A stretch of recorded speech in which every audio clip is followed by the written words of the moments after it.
السلام عليكم ورحمة الله وبركاته. هردفتوتا في جالتم توتا ماتي أبدوسي توب أورومود أف يوتيوبي رتي أبدوشي شودان ورنا هردفتان هندي كيسانو نغان واق أيو سني فواياتو ور مسلمان السلام عليكم ورحمة الله وبركاته. har'a waa'ee dhimma kootii irraa namni baay'een keessaa nagaafataa jirtan irraa isiniif dubbachuun barbaada. Hundi keessanuu yoo laayik gochuudhaan hordoftoota teknikaan koo warri duraan abdussee tuuba Oromoo ka jedhu irratti na hordofaa turan sabiskiraayibii 28 wajjin yuutuubiin guddaan sun waan irraa cufamee jiruuf isin hordoftoonni koo warri amma abdussee show jala jirtan sabiskiraayib laayik gochuudhaan akka jara bira qaqqabu anaaf waan guddaadha waan ta'eef wanti kun waa'ee kootii irraa isiniif himuun barbaada. Gaafii keessan hundas tokko tokkoon hanga danda'uun isiniif deebisa jechuudha. Hundi keessanuu gaafiin isin na gaafattanoo abdussee haayiroo kana keessa waggaa meeqa turteettaadha gaafiin keessan tokkoffaan. Gaafiin kan keessan akkuma isin na argitanuu haayiroo kana dhufuun koo bara 2016 ji'a 11ffaadha jechuudha. Baruma 2017tti seenuudha isaa ka'eeti kan hin haayiroo seene har'a waggaa 5 deema. Baqattummaadhaan waggaa 5 biyya kana keessa turree jirra. Gaafiin keessan lammaffaan immoo abdussee erga haayiroo deemtee fuutee ilmoo qabda jedhanii dhugaadha jechuu gaafii adda addaa nama baay'ee irraa naaf dhiyaata. Har'a gaafii keessan asiin sagaleedhaan isiniif deebisuuf ani jechuudha. Ergan biyya kana dhufee akkuma nama tokko jaalladhee wajjiniin jiraadhee ilmoo jedhanu kanallee hin dhalchine garuu namni wal jaallates yookiin wanti ni jedheedhaaf wajjiniin jiraatu akkuma nama tokkotti jaalladhee nagaadhaan wal dhiisnee har'a ishiinis jireenya dhuunfaas jiraataa jirti. Abdusseenis har'a singilummaadhaan jireenya dhuunfaa isaa jiraataa jira jechuudha. Warri yeroo kanatti abdusseen ilmoo 2 qaba ilmoo 3 qaba jedhanii jettan akkasin gaafiin keessan asirraan isiniif deebi'uun abdiin qaba jechuudha. Har'a wantin isinitti himuu barbaadu hundi keessanuu abdussee maaliif fuudha dhiiftee fuutee dhoskitaa yoo warreen naan jettan an fuudhee yookiin dhoksuuf miti gaafan fuudhuu hundi keessanuu laayiviidhaan akkuma kan warra kaanii laayivii seenee gammachuudhaan kan nama kuma meeqa kan eenyu irratti isiniif dabarsaa jiru kootis laayiviidhaan namni baay'ee yoo rabbiin nama hin jaalladhu nama dhugaadhaan kaayyoo kara fuulduraatiif hanga xumuraatti wajjin jiraatta jedhee rabbiin naaf uume anis laayiviidhaan nama kuma baay'ee irratti isiniif waraabatan fuudha yoo as keessatti illee ta'uu dide yoo rabbi carraa biyya sadaffaa amma naaf kenne kana ta'e yeroo gabaabaa keessatti naaf xumursiisee biyyarraas ta'u biyyuma biraarraa isa ta'u nama naaf ta'u nama dhugaadhaan na jaallatu yoo rabbi naaf buuse anis nan fuudha jedheen abdii qabaa du'aa'ii keessanii nan dagatina. Egaa gaafiin keessan sadaffaan maalii waggaa 5 achi teessee baqattummaan kan kee siif mirkanaa heeramoo hin mirkanoofnedha gaafii isin na gaafattanu. Alhamdulillah gaafiin kan koo ani baqattummaadhaaf iyyata galfadhee jiru naaf qeebalamee waraqaan illee naaf kennamee jira jechuudha biluun alhamdulillah.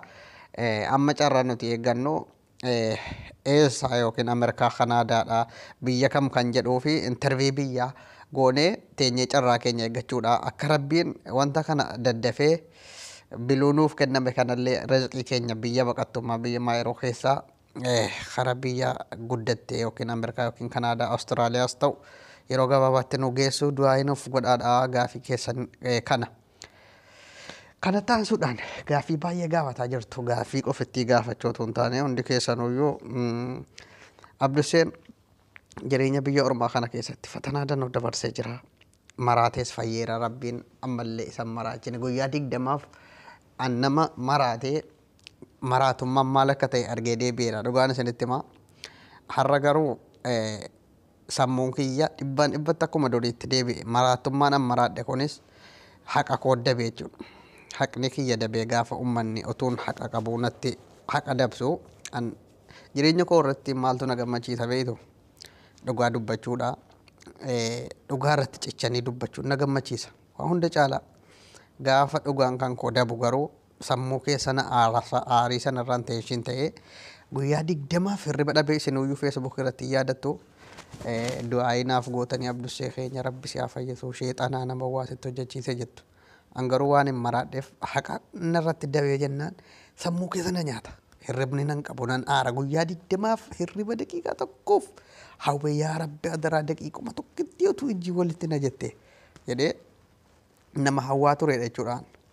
Garuu guyyaa 20 hirriba mala taa'ees homaan taane rabbii kootiif galatu sagadee du'aa kadhachuudhaan yaa rabbii kiyya ati hin dandeessa rafiitii kiyya naaf deebisedhee du'aa kadhataatiin ture. Du'aan kiyyallee naaf dhagahame.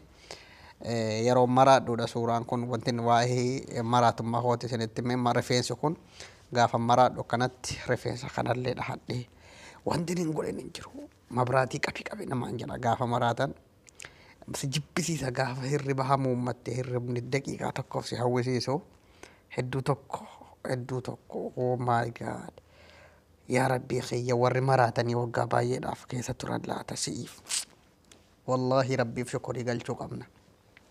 An guyyaan 20 maraadhi sanatti maraatummaan maal akka ta'e garuu namni nama waasitti hojjechiise ta'a maaloo dhadhee shakkii keessa na galchuuf hin qabne an Allah wakiil abbad kwadal yoom maraadhes alaxuul ofii kootiifan rabbitti cechee iyyee fayyamal an nama waan ati hojjechiise maaloodha jecha jedhutti nama noon sihirii otuma namni maallatti godhee an sihiriin nama raacha yookiin xonqaayi namni natti hojjetu nama raacha dhee waan inni namanneefi wamaanan godhu har'as amma immoo xiqqoo tokko na dhukkubdi sagalee koollee dhaggeeffataa jirtu hundi keessanuu du'aa inaaf godhaa. Abdusseen dhukkubsachuun qabu kana booda dhukkubsachuunis isaaf hin malu kana booda kan isaaf malu biyya Kaayiroo kana keessa baqattummaadhaan waggaa 5 keessa ture kana keessa Awurooppaa Ameerikaatti calawu jedhee kana booda maatii isaatiifis ofii isaatiifis baqattummaa kana keessaa bahee waan jireenya jedhamu jiraachuu jalqabuudhaan mallee jireenya hin jalqabne nuti warri Kaayiroo kun baqattummaa keessa jirraa biyya kana hin baanuudhaan ergasii gaafa duraa wanti maraadhee tureyyuu Kaayiroo kana keessa waggaa kana hundaaf ture ammallee baqattummaan kan koonaan mirkanoofne maal abbaa gootitti faniin Kaayiroo kana keessa yookiin akka ilmoo namaatti suudisa ta'uu biyya hojjetatanii of jijjiiranu tokko hin dhaqne baqattummaadhaan biyya kana dhufne yoo amma waraqanne kun rejectii yookiin rejectii kan jedhanu jiramu yoo amma waraqanne kun rejectii ta'e maal abbaa gootitti lafaa aliif jedhee jireenya isaa kana as keessatti akkana dalagaan yoo argame argamaa maal jedhamu kanaan siichi immoo aliif jennee yookiin biyya baqaatti immoo biyya keenyatti galuutti biyya keenyas argaa jirtanu kanarrii wal qabee baay'ee tokko jeeqamaan ture gadda gaafa iidii ramadaanaa gaafa makkaadhaa rabbiin biluunaaf kenne sammuu koo kara tokko naaf deebisee jechuudha. Alhamdulillah waa'ee koorraa wanti isin baruu barbaadda yoo jiraate koomentii jalatti gaafadha ammas isiniif deebisna galatoomaa laayik godhaa.